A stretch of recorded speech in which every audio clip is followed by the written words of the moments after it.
Hello guys, welcome back to my law and judiciary channel. दोस्तों, आज हम देखने वाले हैं कॉन्ट्रैक्ट एक्ट में से बेलमेंट का कंसेप्ट और उसके इसेंशियल्स पार्ट। तो दोस्तों, बेलमेंट जो कंसेप्ट है वो इंडियन कॉन्ट्रैक्ट एक्ट 1872 में सेक्शन 11480 में डिफाइन किया गया है। तो उसका डेफिनेशन पार्ट है, a bailment is the delivery of goods by one person to another for some purpose upon a contract that they shall, when the purpose is accomplished, be returned or otherwise disposed of according to the direction of the person delivers them। तो दोस्तों, यहाँ पे first of all हम लोग definition part देख लेते हैं। Definition में ये बोला गया है कि बेलमेंट इस टाइप का कॉन्ट्रैक्ट होता है जो एक पर्सन डिलीवरी ऑफ गुड्स करेगा दूसरे पर्सन को कुछ पर्पस के लिए। अगर वो पर्पस कंप्लीट हो जाता है तो when the purpose is accomplish be return or otherwise disposal of according to the direction of the person delivered them. तो यहाँ पे वो पर्पस कंप्लीट हो जाता है तो वो आपको जो भी गुड्स, जिसकी भी डिलीवरी ऑफ गुड्स हुई है, वो आपको रिटर्न करने हैं। अदरवाइज आपको क्या करना है कि जिस पर्सन ने आपको जो गुड्स डिलीवर किए हैं उसके अकॉर्डिंग उसको उसके डायरेक्शन के अंडर आपको डिस्पोजल करना है। तो यही मीनिंग होता है बेलमेंट, कॉन्ट्रैक्ट ऑफ बेलमेंट मतलब व्हाट एग्जैक्टली। एग्जाम्पल हम लोग देख लेते हैं। In the case of laundry we give our clothes for getting wash, once they are wash they are to be return back to us. यहाँ पे laundry के पास आपने अगर क्लोथ्स धोने के लिए दिए हैं तो लॉन्ड्री वाला यहाँ पे पर्पज जो है वो है कि आपके कपड़ों को धो के रिटर्न करना है। तो यही एग्जाम्पल बन जाता है बेलमेंट का। तो यहाँ पे आप देख सकते हैं कि एक टेलर होता है, उसके पास हम लोग स्टिच कुछ सूट सिलाने के लिए देते हैं। अगर टेलर ने आपका सूट सिला दिया तो वो रिटर्न करना होता है, उसके बदले में आप उसको पेमेंट कर देते हैं। तो यहाँ पे क्या पर्पज़ है कि आपको सूट सिलवा के लाना है टेलर से। तो ये सारी एग्जाम्पल यहाँ पे जैसे लॉन्ड्री वाला है, जैसे कि कार पार्किंग्स वाले होते हैं, देन आपके, तो ये सारे एग्जाम्पल आपके आ जाएंगे कॉन्ट्रैक्ट ऑफ बेलमेंट में। तो दोस्तों, यहाँ पे पार्टीज कौन सी होती हैं? तो यहाँ पे parties to the contract of bailment, there are two parties to the contract of bailment. दो पार्टीज होती है यहाँ पे, बेलार एंड बेली। बेलार का मतलब क्या होता है? The person who delivers the good to another person for some purpose. जो यहाँ पे क्लोथ मतलब गुड्स को डिलीवर करता है उस पर्सन को हम लोग करेंगे, उसका नाम कॉन्ट्रैक्ट ऑफ बेलमेंट में दिया गया है बेलार। एंड बेली मतलब the person who receives the goods for the specific purpose is called the belly. जो गुड्स आपका जो डिलीवर कर देगा उसके बाद में जो पर्सन रिसीव्ड करेगा उसको बेली बोला जाता है। तो ये कंसेप्ट कहाँ पे दी गई है?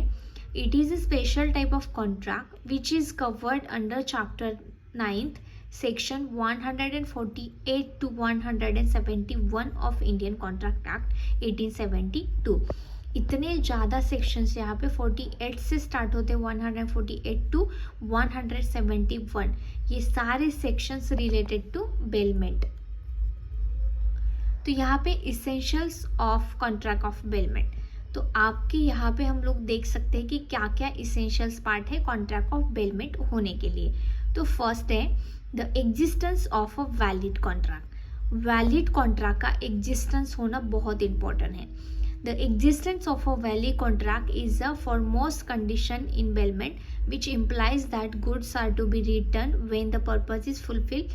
Finder of lost goods is also known as a bailee, although there may not be any existence contract between him and the actual owner.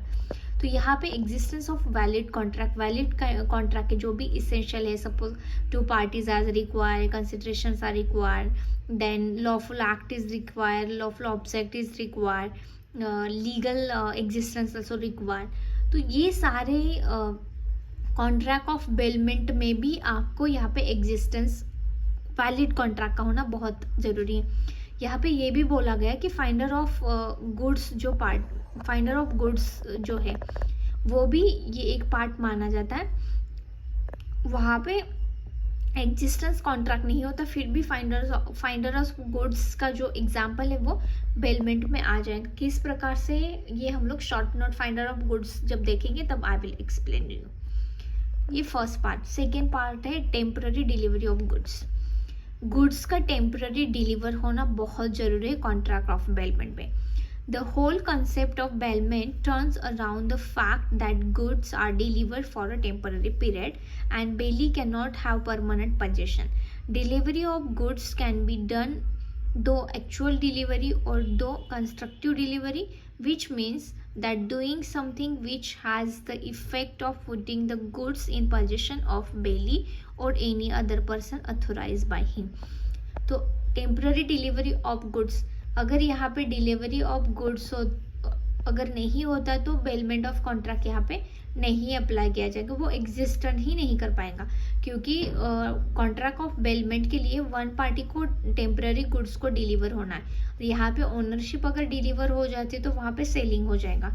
इसकी वजह से यहाँ पे temporary of delivery of goods यहाँ पे होना बहुत जरूरी है बेलार टू बेली के पास। तो ये सेकेंड इसेंशियल पार्ट है of specific goods. The bailee is bound to return the goods to bailar after the purpose for which it was taken it over. If the person is not returning the goods, then it will not be bailment.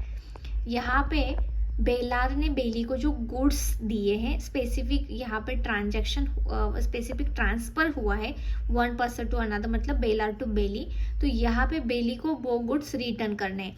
If the person is not returning the goods then it will not be bailment. अगर वो person goods transfer नहीं कर पाता तो ये bailment नहीं माना जाता क्योंकि यहाँ पे कुछ पर्पस के लिए वो गुड्स दिए, वो टेम्पररी पोजीशन उन्होंने दिया है।